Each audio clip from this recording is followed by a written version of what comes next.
Hai semua, hari ni Marisa nak cerita satu kisah benar yang jadi dekat Thailand.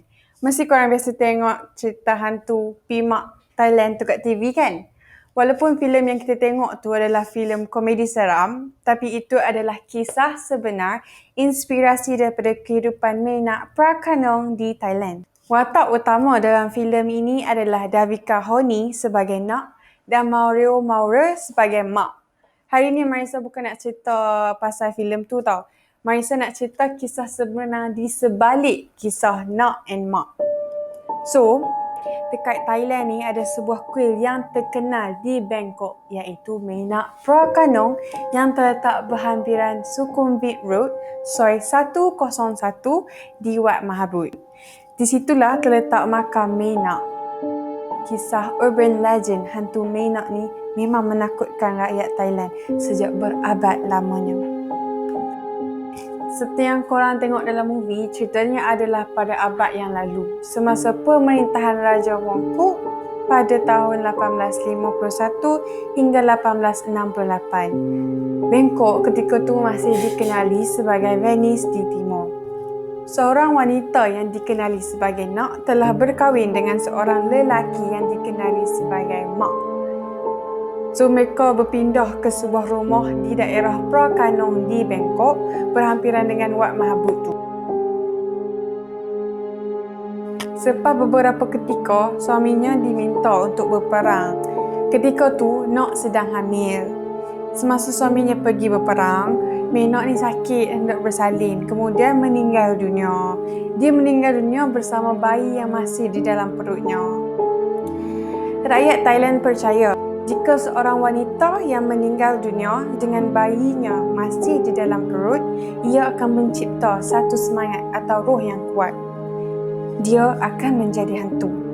Bayangkan, sakit bersalin, suami tiada di sisi. Rohnya seperti terkilan kerana tidak sempat berjumpa dengan kedua orang yang tersayang. Jadi, rohnya tak boleh move on ke alam kematian dan masih setia menunggu suaminya kembali. Kesian suaminya tidak tahu mengenai kematian isterinya.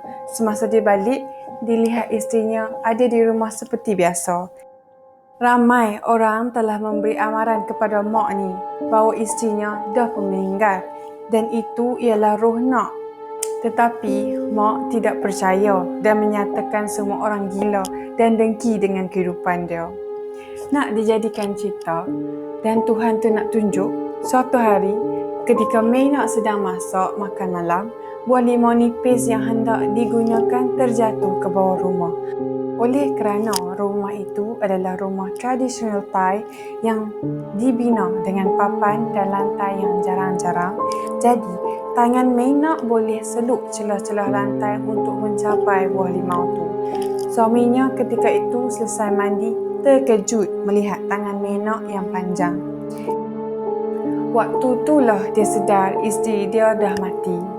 Mak berjaya melarikan diri dari rumah itu dan berlindung di dalam Wat Mahabut. Roh Menak mengganas kerana penduduk tempatan dipersalahkan sebab memberitahu keadaan dia yang sebenar dan bakat membantu suaminya. Mak terus melarikan diri dan telah meminta bantuan untuk menghantar roh isterinya ke alam kematian. Dengan bantuan Sami, roh Menak ni pun diikat dan ditempatkan dalam periuk tanah liat, kemudian dibuang ke sungai.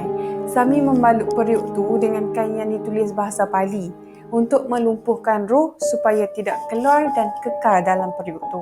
Tetapi menurut legenda, benda tu tak berakhir macam tu saja. Suatu hari tu, ada dua orang nelayan sedang tangkap ikan. Mereka terjumpa periuk kecil dan terus buka kain balutan. Serta merta roh Menak ni dibebaskan.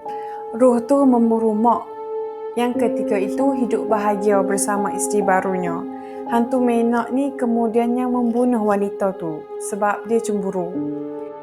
Sekali lagi, Sami dipanggil untuk menjampi roh yang berkeliaran itu.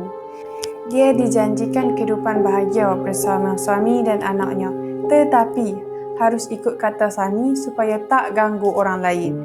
Barulah rohnya tenang. Jadi, pada masa sekarang, rakyat Thailand banyak yang masih lagi percaya pada kisah Menak Prakano.